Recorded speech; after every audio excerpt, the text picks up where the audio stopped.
Hello students, कैसे हैं आप सब लोग। उम्मीद करती हूँ सब अच्छे होंगे और स्वस्थ होंगे। मैं Meena Rana ICT virtual class में आपका स्वागत करती हूँ। स्टूडेंट्स, हम पढ़ रहे हैं क्लास 10 की हिंदी। प्रीवियस लेक्चर में हम यहाँ सूरदास के पदों को रिवाइज कर रहे थे।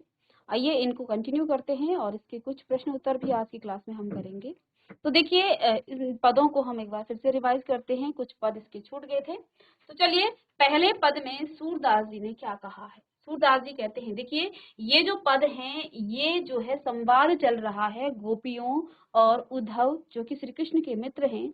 अब ये गोपियों को समझाने आए हैं, उनको योग जो है साधना करने के लिए जो है यहाँ पर गोपियों को कहने आए हैं कि अब आप श्री कृष्ण को छोड़िए, श्री कृष्ण के प्रेम को छोड़िए और आप योग साधना में लग जाइए। तो अब देखिए क्या कहती हैं गोपियां कि उधो तुम हो अति बड़ भागी, अपरस रहत स्नेह तगाते, नाहिन मन अनुरागी। पुरइन पात रहत जल भीतर, तारस देह न दागी। ज्यों जल माह तेल की गागरी, बूंद न ताको लागी।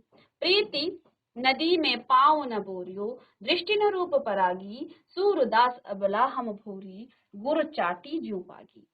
तो यहाँ पर गोपियां कहती हैं उद्धव से कि हे उद्धव, तुम बड़े ही भाग्यशाली हो। ऐसा क्यों कहती हैं कि तुम बड़े भाग्यशाली हो। अपरस रहत स्नेह तगाते, नाहिन मन अनुरागी। पुरइन पात रहत जल भीतर, ता रस देह न दागी। कहते हैं जो तुम श्री कृष्ण के प्रेम से जो है तुम्हें वो छू नहीं पाया, ना ही न मन अनुराग, तुम्हारे मन को जो है तुम प्रेम सागर के साथ श्री कृष्ण के साथ रहकर भी तुम उस प्रेम में, श्री कृष्ण की भक्ति में, श्री कृष्ण के प्रेम में तुम नहीं पढ़ पाए। तुम बड़े भाग्यशाली हो। तुम्हें अब कहती हैं कि हे उद्धव, तुम जो है उसी प्रकार हो, पूरे पात्र रहत जल भीतर, जिस प्रकार से कमल का जो पत्ता है वो जल के भीतर रहता है, लेकिन तारस देह न दागी, उस पर जल की बूंदें, जल की छींटें उस पर नहीं लग पाती हैं। ज्यों जल माह तेल की गागरी, बूंद न ताको लागी। जिस प्रकार से तेल की गगरी को यदि आप किसी समुद्र में डुबो दे तो वो जो है उस पर जल की छींटें, जल की बूंदें उसको जो है क्या नहीं कर पाती हैं, उसको टच नहीं कर पाती हैं, उसको जो है छू नहीं पाती हैं। कहते हैं प्रीति नदी में पाँव न बोरियो, तुमने जो है प्रेम की नदी में पाँव भी नहीं डुबाया है, और दृष्टि न रूप परागी, और ना ही तुमने उस पर अपनी दृष्टि डाली। तो सूरदास अबला हम भोरी, गुरु चाटी जो पागी। सूरदास जी कहते हैं कि यहाँ पर गोपियां कह रही हैं उद्धव से कि हे उद्धव, हम तो अबला नारियां हैं, हम तो श्री कृष्ण के प्रेम में ऐसे डूब गई हैं जैसे गुड़ पर जो है चींटी लग जाती है। आप देखिए कई बार आपने देखा होगा उसी गुड़ पर चिपक करके वो चींटी मर जाती है। यानी कि यहाँ गोपियों को कहना का जो तात्पर्य है वो कहना चाहती हैं कि चाहे अब हमारे प्राण निकल जाएं, अब हम जो है श्री कृष्ण को नहीं छोड़ेंगे, हम जो है तुम्हारे इस योग साधना की बात मानने वाले नहीं हैं। तो यहाँ पर गोपियां उद्धव को व्यंग कस रही हैं कि तुम बड़े ही भाग्यशाली हो, तुम श्री कृष्ण प्रेम सागर के साथ रहकर भी जो तुम उस जो है प्रेम सागर को छू नहीं पाए। तुम उसी प्रकार हो कि जल में रहकर भी तुम जल तुम्हें जो है छू नहीं पाया। ठीक है, क्योंकि यहाँ पर वो जो है प्रेम के विरह में जो है क्या हो रही हैं, तड़प रही हैं और श्री कृष्ण का इंतजार कर रही हैं गोपियां। ठीक है, उसकी व्याख्या में गोपियों ने क्या कहा है कि हे उद्धव से वो व्यंग कस रही हैं, कहती हैं तुम बहुत ही भाग्यशाली हो जो कृष्ण के पास रहकर भी उसके प्रेम और स्नेह से वंचित हो। तुम कमल के उस पत्ते के समान हो जो रहता तो जल में है, लेकिन जल में डुबोने से बचा रहता है, यानी डूबने से वो बचा रहता है, जल में वो डूबता नहीं है। जिस प्रकार से तेल की गगरी को जल में भिगोने पर उस पर पानी की एक भी बूंद जो है नहीं ठहर पाती है, ठीक उसी प्रकार तुम कृष्ण रूपी प्रेम की नदी के साथ रहते हुए भी उसमें स्नान करने की बात तो दूर, तुम उस कृष्ण प्रेम की एक छींट भी तुम्हें जो है तुम पर नहीं पड़ पाई। तुमने कभी प्रीति रूपी नदी में पैर नहीं डुबाए। तुम बहुत जो है विद्वान हो, इसलिए कृष्ण के प्रेम में नहीं रंगे, परंतु हम भोली भाली गोपियाएं गोपिकाएं जो है हैं, इसलिए हम उनके प्रति जो है ठीक उसी तरह आकर्षित हैं जैसे चींटियां गुड़ के प्रति आकर्षित होती हैं, और हमें जो है उसके प्रेम में, हम जो है उनके प्रेम में लीन हैं। किसके? श्री कृष्ण के। अब यहाँ पर कुछ शब्दार्थ थे, इनको आपने प्रीवियस लेक्चर में लिख लिया था। नेक्स्ट यहाँ पर जो पद है उसमें क्या कहती हैं गोपियां, उसको पढ़ते हैं। आगे की पंक्तियों में गोपियों ने क्या कहा? मन की मन ही मांझ रही, कहिए जाए कौन पे उधो, ना ही परत कही। अवधि असार आस आवन की, तन मन बिथा सही। अब इन जोग संदेश सनी सुनी सुनी, बिरहिनी बिरह दही। चाहती हुती गुहार जितहिते, उड़ते धार बही। सूरदास अब धीर धरही क्यों, मर ज्यादा न लही। अब देखिए इस पंक्ति में गोपियां उद्धव से कहती हैं, नेक्स्ट जो पंक्तियां हैं उसमें गोपियां उद्धव से कहती हैं कि उनकी मन की बात मन में ही रह गई। क्यों? क्योंकि वे जो हैं कृष्ण का इंतजार कर रही थी, वे कृष्ण के इंतजार में थी। अब कृष्ण ने यहाँ पर किसको भेज दिया है? उद्धव को भेज दिया है, ये संदेशा दे करके कि अब आप कृष्ण को छोड़िए, कृष्ण की भूल जाइए और आप योग साधना कीजिए। कहती हैं वे कृष्ण से बहुत कुछ कहना चाहती थी, परंतु अब वे नहीं कह पाएंगी। वे उद्धव को अपने संदेश देने का उचित पात्र नहीं समझती हैं। कहती हैं कि अब हम जो है तुम्हें अपना संदेश नहीं दे सकते हैं, और कहती हैं कि उन्हें बातें सिर्फ कृष्ण, वे जो हैं जिन बातों को कहना चाहती हैं वे सिर्फ और सिर्फ श्री कृष्ण को ही कहेंगी। वे कहती हैं कि इतने समय से कृष्ण के लौट कर आने की जो आशा हम को जो है आधार मानकर अपने तन मन में इस प्रकार से विरह की व्यथा सह रहे थे। उनको जो है आस थी, उनको उम्मीद थी कृष्ण आएंगे, कि वे सोच करके जो है अपने अंदर जो है उस दुख को जो है समेटे हुई थी कि कृष्ण आएंगे, हम अपने मन की व्यथा को कृष्ण के पास कहेंगे। लेकिन अब जो है तुम यहाँ आकर के तुमने हमारा दुख और बढ़ा दिया है। कहती हैं हम ये सोच रही थी कि कृष्ण आएंगे और हमारे दुख को दूर करेंगे, परंतु श्री कृष्ण ने हमारे लिए ज्ञान योग का जो संदेश भेजा है उसे हमें दे करके, यहाँ भेज करके हमें और दुखी कर दिया है। क्यों यह ऐसा कह रही हैं? हम विरह की आग में जो है जल रही थी और जलने लगी है। कहती हैं ऐसे समय में कोई अपने रक्षक को कैसे पुकारे। ठीक है, गोपियों ने यहाँ उद्धव से कहा है कि यदि कोई जो है दुख में होता है, परेशानी में होता है, तब हम अपने भगवान को, अपने ईश्वर को पुकारते हैं। कहती हैं कि अब जो है हम कैसे अपने ईश्वर को, अपने भगवान को, अपने कृष्ण को जो है कैसे पुकारें, क्योंकि हमारे दुख का कारण ही जो है हमारे भगवान है, हमारे ईश्वर हैं। कहती हैं कि हम जो है हमारे दुख का कारण है उद्धव जो है वही रक्षक है, जो हमारी रक्षा करने वाला है, जिसको हम पुकारें वही हमारी दुख का जो है कारण है। अब हम धीरज क्यों धरें और कैसे धरें, किस प्रकार से हम धैर्य रखें, और जब हमारी आस का एकमात्र तिनका भी डूब गया है। प्रेम की मर्यादा है कि प्रेम के बदले प्रेम ही दिया जाए, पर कृष्ण ने हमारे साथ छल किया है, उन्होंने मर्यादा का उल्लंघन किया है। ये बात कह रही हैं गोपियां उद्धव से। ठीक है, कि तुम्हें हम अपने मन की बात बताने का सही पात्र नहीं समझ रहे हैं। हम तो ये चाह रही थी कि कृष्ण आएंगे और हम अपने मन की व्यथा कृष्ण को कहेंगे, लेकिन अब जब तुमने जो है ये बात बताई कि कृष्ण ने जो है यहाँ योग साधना की बात कह करके हमारे मन को और दुखी कर दिया है। गोपियां कहती हैं कि इस समय क्योंकि हम बहुत दुखी हैं, और जब कोई दुखी होता है तो वो अपने ईश्वर को पुकारता है, अपने भगवान को पुकारता है, लेकिन हम किसे पुकारें? हमारे दुख का कारण ही हमारा ईश्वर है, हमारा दुख का कारण जो है हमारे भगवान है। कहते हैं अब हम कैसे धीरज धरे, अब कैसे हम धैर्य रखें और किस प्रकार से क्यों धरे। हमारी आस का एक तिनका भी डूब गया है, क्योंकि प्रेम की जो मर्यादा है कि प्रेम के बदले प्रेम दिया जाना चाहिए, लेकिन उन्होंने हमारी इस मर्यादा को भी तोड़ दिया है। उन्होंने यानी कि श्री कृष्ण के लिए वो यहाँ पर कह रही है।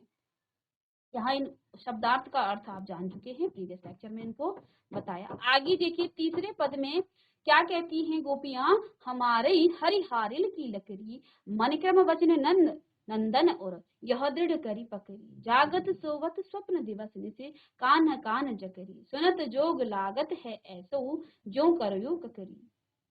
तो व्याधि हमको ले आई देखी सुनी न करी, यह सूर तिनहि ले सौंपो तिनके मन चकरी। तो यहाँ पर उद्धव से जो है गोपियां फिर से क्या कह रही हैं, हमारे हरिहारिल की लकड़ी की, हे उद्धव, इन्होंने ये बात कही कि कृष्ण ने हमारी मन की जो है व्यथा को और बढ़ा दिया है, हमारे मन को और दुखी कर दिया है। फिर कहती हैं किससे, उद्धव से, कि हे उद्धव, हमारे लिए जिस प्रकार से हारिल पक्षी जो है लकड़ी को जकड़े हुए रखता है, ऐसे ही हमारे लिए कृष्ण भी हैं। हम कृष्ण को नहीं छोड़ सकती हैं। हम मन जो है वचन और कर्म से जो है नंद के पुत्र श्री कृष्ण के जो है हो चुके हैं। यह दृढ़ करी पकड़ी, हमने जो है उसी प्रकार से कृष्ण को पकड़ लिया है जैसे कि हारिल पक्षी लकड़ी को पकड़े रखता है, उसको जकड़े रखता है। जागत सोवत स्वप्न दिवस ने से कान्ह कान जकरी, हम जो है जागते सोते और स्वप्न और दिन रात जो है क्या कर रहे हैं, कृष्ण कृष्ण ही जपती हैं। सुनत जोग लागत है ऐसो, कहते हैं जो योग साधना का संदेश तुम लाए हो वो हमें ऐसा लगता है, ऐसा सुनाई देता है, जू करोई ककरी, जो कड़वी जो ककड़ी होती है ना, दिखने में बहुत सुंदर लगती है, बाहर से जब उसको आप खाते हो तो आपका मुंह जो है बिल्कुल पूरा कड़वा हो जाता है। तो ऐसे ही हमें जो है तुम्हारा ये योग साधना का जो संदेश तुम लाए हो वो हमें ऐसा ही प्रतीत होता है। सुतो तो व्याधि हमको ले आयो, देखी सुनी यह सो, देखी सुनी न करी, यह तो सूर तिनहि ले सौंपो, तिनके मन चकरी। अब क्या कहते हैं कि तुम ये जो संदेशा है ये उनको सुनाओ जिनका मन जो है विचलित है, जिनका मन जो है इधर उधर चंचल है, उनको तुम ये योग साधना का संदेश सुनाओ। ठीक है, तो इसकी व्याख्या में यहाँ पर आप इसको भी देख लें कि इन पंक्तियों में गोपियां, और प्रसंग क्या लिखेंगे कि प्रस्तुत पद हमारी क्षितिज पाठ्य पुस्तिका से ली गई है और ये सूरदास के पदों से लिया गया है। इसमें जो है गोपियां और उद्धव के बीच जो है संवाद चल रहा है, उनकी बातें चल रही हैं। इस पद में गोपियां कहती हैं कृष्ण उनके लिए हारिल की लकड़ी है। जिस तरह हारिल पक्षी लकड़ी के टुकड़े को अपने जीवन का सहारा बनाता है, उसी प्रकार कृष्ण भी गोपियों के जीने का आधार है। उन्होंने मन, कर्म और वचन से नंद बाबा के पुत्र कृष्ण को अपना बना लिया है। गोपियां कहती हैं कि जागते हुए, सोते हुए, दिन में, रात में, स्वप्न में हमारा रोम रोम कृष्ण नाम जपता रहता है। उन्हें उद्धव का संदेश कड़वी ककड़ी के समान लगता है। हमें कृष्ण के प्रेम का रोग लग चुका है और अब हम आपसे कहने पर योग का रोग नहीं लगा सकती हैं, क्योंकि हमने तो इनके बारे में जो है इसके बारे में न कभी सुना है और ना ही कभी इसको देखा है और ना ही इसको भोगा है। आप जो यह योग का संदेश लाए हो, जो उन्हें जाकर सौंपे जिनका मन चंचल हो, क्योंकि हमारा मन पहले से ही कहीं और लग चुका है। तो इस पद में यहाँ पर गोपियां ये कहती हैं। इसके बाद जो अंतिम चौथा पद है उसको हम आज पढ़ेंगे। तो देखिए, हरि है राजनीति पड़ी आई, हरि है राजनीति पड़ी आई, समुझी बात कहत मधु करके समाचार सब पाए, एक अति चतुर होते पहले ही अब गुरु ग्रंथ पढ़ाए, बड़ी बुद्धि जानी जो उनकी जोग संदेश पठाए, उधो भले लोग आगे के परहित ढोलत धाय, अब अपने मन फेर पाई है चलत जू होते चुराए, तै क्यों अनीति करे आपुन जय और अनीति छुड़ाए, राज धर्म तो यह सूर जो प्रजा न जाहि सताए। तो अब यहाँ पर इस पद में गोपियां क्या कहती हैं? गोपियां कहती हैं श्री कृष्ण ने जो है राजनीति पढ़ ली है। गोपियां बात करती हुई जो है किसको कह रही हैं? व्यंग पूर्वक जो है कहती हैं। किसको कह रही हैं व्यंग पूर्वक? उद्धव से ये बात कह रही है कि वे तो पहले ही बहुत चालाक थे, पर अब उन्होंने बड़े बड़े ग्रंथ पढ़ लिए होंगे। ठीक है, क्योंकि अब वे द्वारिका के राजा हैं, जिससे उनकी बुद्धि जो है बढ़ गई है। तभी तो हमारे बारे में सब कुछ जानते हुए भी उन्होंने हमारे पास जो है, अब मथुरा के राजा बन गए थे, तभी जो है हमारा सब कुछ जानते हुए भी उन्होंने हमारे पास उद्धव से योग का संदेश भेजा है। उद्धव जी का इसमें कोई दोष नहीं है। ये भले लोग हैं जो दूसरों के कल्याण करने में आनंद का अनुभव करते हैं। गोपियां उद्धव से कह रही हैं कि आप जाकर कहिएगा कि यहाँ से मथुरा जाते वक्त कृष्ण हमारा मन भी अपने साथ ले गए थे, उसे वे वापस कर दें। वे अत्याचारियों को दंड देने का काम करने मथुरा गए थे, परंतु वे स्वयं जो है अत्याचार करते हैं। क्यों ऐसा कहा है? आप उनसे कहिएगा कि एक राजा को हमेशा चाहिए कि वे प्रजा के हित का ख्याल रखें, उन्हें किसी प्रकार का कष्ट नहीं पहुंचाने दें। यही जो है राजधर्म है। गोपियां क्या कहती हैं कि एक राजा का तो ये कर्तव्य है कि वे अपने प्रजा का जो है ध्यान रखें, लेकिन जब आप मथुरा गए उस समय आपने जो है हमारा मन जो है अपने साथ ले गए। ठीक है, अब क्या कहते हैं, आपने हमारे साथ भी क्या किया है, अत्याचार किया है। क्यों? क्योंकि आपने ये कहा था कि मैं जो है फिर से गोकुल आऊंगा, लेकिन आप नहीं आए। आपने जो है किसको भेज दिया, अपने सखा, अपने मित्र जो है उद्धव को यहाँ आपने भेज दिया है।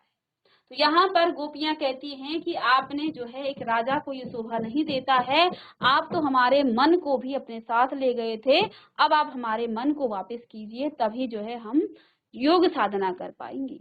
तो कहती हैं ये राजा का धर्म नहीं है कि वे अपनी प्रजा को दुखी करे। ठीक है, तो आप जो है अपना राज धर्म जो है निभाएं, आप हमारे मन को हमसे जो है वापस हमें दे दें। तो ठीक है, ये बातें यहाँ पर कर रही हैं गोपियां। तो इसमें कुछ आपके शब्दार्थ हैं, इससे पहले शब्दार्थ आप प्रीवियस लेक्चर में लिख चुके हैं। तो पढ़ी आए यानी कि पढ़कर या सीख कर आए। मधुकर होता है भौरा, गोपियों द्वारा उद्धव के लिए प्रयुक्त संबोधन। पाए यानी कि प्राप्त करना, पठाए यानी कि भेजा, आगे के यानी कि पहले के, परहित दूसरों की भलाई के लिए। परहित का मतलब हो जाता है दूसरों की भलाई के लिए। ढोलत ढाए यानी कि घूमते फिरते थे। फेर का मतलब फिर से, और पाई है चाहिए। हुते का मतलब थे। आपुन का मतलब अपनों पर, और अनीति का मतलब अन्याय। तो इस प्रकार से ये जो पद है ये आपके कंप्लीट हो गए हैं, तो इसे आप लिखें।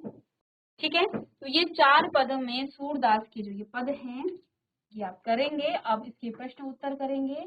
प्रश्न उत्तर करने से पहले तो देखिए, आपके पास सूरदास के जो भी पद आते हैं आप इसका प्रसंग लिखिएगा, इसके भावार्थ को लिखिए, इसकी व्याख्या को लिखिएगा, और उम्मीद करती हूँ आपको ये समझ में आ गया होगा। अब इसी से बेस्ड आपके कुछ प्रश्न उत्तर भी हैं। तो पहला प्रश्न है, गोपियों द्वारा उद्धव को भाग्यवान कहने में क्या व्यंग निहित था? गोपियों ने पहले पद में किसको, उद्धव को क्या कहा कि तुम बड़े भाग्यशाली हो, तुम बड़े भाग्यवान हो। क्यों ऐसा कहा, क्या व्यंग उनका था? यहाँ पर गोपियां द्वारा उद्धव को भाग्यवान कहने में यह व्यंग निहित था कि उद्धव जो है वास्तव में भाग्यवान न होकर अति भाग्यहीन है। वे कृष्ण के सानिध्य में रहते हुए भी वे कृष्ण के प्रति जो है प्रेम में सर्वथा जो है मुक्त रहे। ठीक है, तो भाग्यवान उन्होंने व्यंगवश कहा है कि तुम कृष्ण के साथ रहते हो, फिर भी तुम कृष्ण प्रेम से जो है क्या हो, विहीन हो, तुम कृष्ण प्रेम से जो है रहित हो। ठीक है, श्री कृष्ण के प्रति कैसे उनके हृदय में अनुराग उत्पन्न नहीं हुआ, अर्थात श्री कृष्ण के साथ कोई व्यक्ति एक क्षण भी व्यतीत कर ले तो वह कृष्णमय हो जाता है। प्रेम बंधन में बंधने एवं मन के प्रेम में अनुरक्त होने की सुखद अनुभूति से पूर्णतया अपरिचित है। तो ऐसे व्यक्ति को वो क्या कहते हैं कि तुम जो है वास्तव में तुम जो है भाग्यवान नहीं, तुम जो है भाग्यहीन हो, क्योंकि कृष्ण के साथ रहकर तुम्हें कृष्ण का प्रेम, कृष्ण भक्ति तुम्हें प्राप्त नहीं हुई है। तो यहाँ उन्होंने व्यंग कसा है किसको, उद्धव को। चलिए इस प्रश्न का उत्तर लिखिए। चलिए नेक्स्ट प्रश्न है, उद्धव के व्यवहार की तुलना किस किस से की गई? तो गोपियों ने उद्धव के व्यवहार की तुलना निम्नलिखित उदाहरणों से की है। देखिए यहाँ पर गोपियों ने उद्धव के व्यवहार की तुलना कमल के पत्ते से की है। तो प्रथम पद में जैसे कि आप जानते हैं गोपियों ने क्या कहा है कि जिस प्रकार से जो है कमल का पत्ता नदी के जल में रहते हुए भी उस जल की जो है ऊपरी सतह में ही रहता है, अर्थात उस जल में रहकर भी वो उस जल में नहीं डूब पाता है, ऐसे ही तुम जो है प्रेम सागर भगवान श्री कृष्ण के साथ रहकर भी उनके प्रेम में, उनकी भक्ति में तुम्हें जो है नहीं मिल पाई, उनकी भक्ति का तुम्हें जो है स्पर्श नहीं कर पाया। तो यहाँ पर पहला जो तुलना की है गोपियों ने किससे की है? जल में रहते हुए, जो जल के नदी में, कौन? कमल के पत्ते, ठीक है। जल के नदी के जल में रहते हुए भी जल की ऊपरी सतह पर ही रहता है, अर्थात जल में रहते हुए भी जल का प्रभाव उस पर नहीं पड़ता है। उसी प्रकार श्री कृष्ण का सानिध्य पाकर भी उनका जो है प्रभाव उद्धव पर नहीं पड़ा है, ठीक है। तो पहला ये है। दूसरा कहा है यहाँ पर, उद्धव जल के मध्य जो है रखे तेल के गागर यानी मटके की भांति है। गोपियों ने क्या कहा कि तुम जो है तेल के, जल के मध्य रखे उस तेल के गागर, आप जानते हैं तेल को जो है जल छू नहीं सकता है, तो यहाँ पर क्या कहा है कि तेल के गागर यानी मटके की भांति है, जिस पर जल की एक बूंद भी टिक नहीं पाती है। इसलिए उद्धव श्री कृष्ण के समीप रहते हुए भी उनके रूप के आकर्षण तथा प्रेम बंधन से सर्वथा मुक्त है। तो ये बात कही है गोपियों ने। एक तो कमल के पत्ते का उदाहरण बताया और दूसरा जो है तेल के मटके। तो कमल के पत्ते को भी जो है जल डुबो नहीं सकता है, उसको छू नहीं पाता है, और जो तेल की गागर होती है उस पर भी जल के छींटे उसे छू नहीं पाते हैं। तो इन दोनों का, यहाँ दोनों से जो है उद्धव की तुलना की है। चलिए इसे भी लिखिएगा। चलिए नेक्स्ट प्रश्न है, यहाँ पर तीसरा पॉइंट भी दिया है कि उद्धव ने गोपियों को जो योग का उपदेश दिया है उसके बारे में उनका यह कहना है कि यह योग सुनते ही कड़वी ककड़ी के समान प्रतीत होता है, ठीक है। तो यहाँ पर गोपियों ने क्या कहा है कि हे उद्धव, जो तुम योग का संदेश हमें सुना रहे हो, ये संदेश हमें ऐसा प्रतीत हो रहा है जैसे कि कड़वी ककड़ी। अब ककड़ी जो है बाहर से बहुत अच्छी लगती है, लेकिन जैसे ही आप उसको खाएंगे तो उसका स्वाद जो है बहुत कड़वा होता है। तो यही बात यहाँ पर गोपियों ने उद्धव से कही है। चलिए नेक्स्ट देखिए, गोपियों ने किन किन उदाहरणों के माध्यम से उद्धव को उलाहना दिए। तो देखिए, गोपियों ने कमल के पत्ते, तेल की मटकी और प्रेम की नदी के उदाहरणों के माध्यम से उद्धव को उलाहने दिए। प्रेम रूप नदी जो है, रूपी नदी में पांव डुबोकर भी उद्धव प्रभावित नहीं, प्रभाव रहित रहे, यानी कि वो प्रभावित नहीं हुए हैं। वे श्री कृष्ण के सानिध्य में रहते हुए भी वे कृष्ण के प्रेम से सर्वथा मुक्त रहे, ठीक है। तो इन बातों की यहाँ पर गोपियों ने किसको कहा? उद्धव को कहा। चलिए इसका उत्तर लिखिए।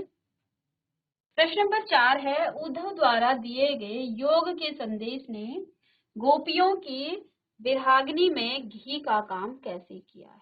तो देखिए, गोपियां कृष्ण के आगमन की आस में दिन रात गिनती जो है, दिन गिनती जा रही थी कि आज कृष्ण आएंगे, कल कृष्ण आएंगे, लेकिन वे अपने तन मन की व्यथा को चुपचाप सहती हुई कृष्ण के प्रेम रस में डूबी हुई थी। वे इसी जो है इंतजार में बैठी थी कि कृष्ण उनके जो है विरह को समझेंगे, उनके प्रेम को समझेंगे, और जो है प्रेम को समझने के बाद वो जो है उसके अतृप्त मन को जो है अपने दर्शन से तृप्त करेंगे। परंतु यहाँ सब उल्टा हो गया। क्या उल्टा हो गया? कृष्ण स्वयं आने के बदले उद्धव को यहाँ पर उन्होंने भेज दिया, ठीक है।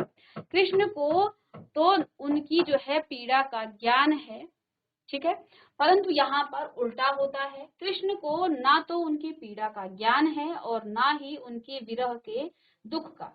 कृष्ण ने योग का संदेश देने के लिए उद्धव को भेज दिया, और विरह की अग्नि में जलती हुई गोपियों को जब उद्धव ने कृष्ण को भूल जाने और योग साधना करने का उपदेश देना प्रारंभ किया, तब उनके हृदय में जो है जल रही विराग्नि में घी का काम कर उसे जो है और प्रज्वलित कर दिया था, क्योंकि वे कृष्ण का इंतजार कर रहे थे। लेकिन कृष्ण ने उद्धव को भेज करके ये संदेश भेज दिया कि तुम जा करके गोपियों को ये संदेश दो कि तुम अब कृष्ण को भूल जाओ, और योग साधना का उपदेश उनको दिया कि आप योग साधना कीजिए। तो फिर जो है गोपियां बड़ी दुखी हुई और उन्होंने उद्धव से बात की, व्यंग करते हुए इन पदों में जो है, जो सूरदास जी ने हमें यहाँ दिखाया है, जिसका हमने चित्रण किया है। तो इसमें आगे देखिए, मर्यादा न लही के माध्यम से कौन सी मर्यादा न रहने की बात की जा रही है। तो देखिए, मर्यादा न लही के माध्यम से प्रेम की मर्यादा न रहने की बात की जा रही है। कृष्ण के मथुरा चले जाने पर वह शांत भाव से कृष्ण के लौटने की प्रतीक्षा कर रही थी। कौन? गोपियां। वह चुप्पी लगाए अपनी मर्यादाओं से लिपटी हुई इस वियोग से जो है वियोग को सहन कर रही थी, क्योंकि वे कृष्ण से प्रेम करती थी। कृष्ण ने योग का संदेश देने के लिए उद्धव को भेज दिया। गोपियां उनको जो है उनकी मर्यादा छोड़कर बोलने पर मजबूर कर दिया। प्रेम के बदले प्रेम का प्रतिदान ही प्रेम की मर्यादा है, लेकिन कृष्ण ने तो गोपियों के प्रेम रस के उत्तर में योग का संदेश भेज दिया। अब कहते हैं इस प्रकार से जो है कृष्ण ने प्रेम की मर्यादा नहीं रखी है। क्या कहा है? कि मर्यादा न रखी, यानी कि कृष्ण ने प्रेम की मर्यादा नहीं रखी है। वापस लौटने का वचन देकर भी वे गोपियों से मिलने नहीं आए हैं। यहाँ पर यहाँ पर वर्णन किया है। चलिए इसको लिखिए। मर्यादा न लही, यानी कि मर्यादा जो है कृष्ण ने नहीं रखी। किसकी मर्यादा? प्रेम की मर्यादा कृष्ण ने नहीं रखी है। कृष्ण ने गोपियों को प्रेम के बदले योग साधना का संदेश भेजा है, इसलिए जो है गोपियां कृष्ण से जो है, तो इसीलिए गोपियां कृष्ण को जो है यहाँ पर क्या कहती हैं कि आपने प्रेम की मर्यादा नहीं रखी है। चलिए नेक्स्ट प्रश्न है, कृष्ण के प्रति अपने अनन्य प्रेम को गोपियों ने किस प्रकार अभिव्यक्त किया? गोपियां श्री कृष्ण के प्रेम में दिन रात सोते जागते सिर्फ श्री कृष्ण का नाम ही रटती रहती हैं। कृष्ण के प्रति अपने अनन्य प्रेम को गोपियों ने चींटियों और हारिल की लकड़ी के उदाहरण द्वारा व्यक्त किया। उन्होंने स्वयं की तुलना चींटियों से और कृष्ण की तुलना गुड़ से की है। उनके अनुसार कृष्ण उस गुड़ की भांति है जिस पर चींटियां चिपकी रहती हैं, और हारिल एक ऐसा पक्षी है जो सदैव अपने पंजे से कोई लकड़ी जो है का तिनका पकड़ा लकड़ी को जो है वो पकड़े रखता है, वह उसे किसी भी दशा में नहीं छोड़ता है। उसी तरह गोपियों के मन, वचन और कर्म से श्री कृष्ण की प्रेम रूपी लकड़ी को दृढ़ता पूर्वक पकड़ लिया है। किसने? गोपियों ने। ठीक है, चलिए नेक्स्ट प्रश्न है, गोपियों ने उद्धव से योग की शिक्षा कैसे लोगों को देने की बात की है? तो जब उद्धव ने गोपियों को योग साधना का संदेश दिया, तो उद्धव अपने योग के संदेश में मन की एकाग्रता का उपदेश देते हैं। गोपियों के अनुसार योग की शिक्षा उन्हीं लोगों को देनी चाहिए जिनकी इंद्रियां व मन उनके बस में नहीं होते हैं, जिनका मन चंचल है और इधर उधर भटकता है। परंतु गोपियों को योग की आवश्यकता है ही नहीं, क्योंकि गोपियां अपने मन व इंद्रियों को जो है कृष्ण के अनन्य प्रेम में पहले से ही लगा चुकी हैं। इस प्रकार योग साधना का उपदेश उनके लिए निरर्थक है।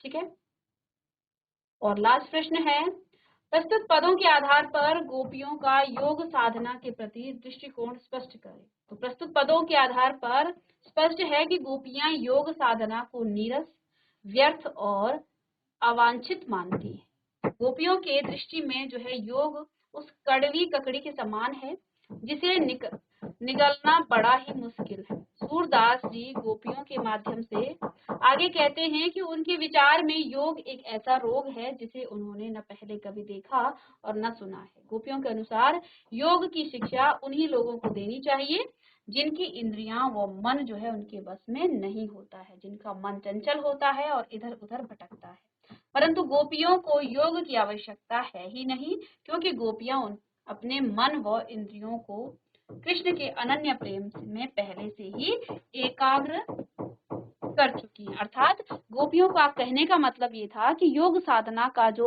उद्देश्य होता है वो अपने इंद्रियों को वश में करना होता है। आप कहती हैं कि हम तो अपनी इंद्रियों को एकाग्र कर चुकी हैं कृष्ण प्रेम में।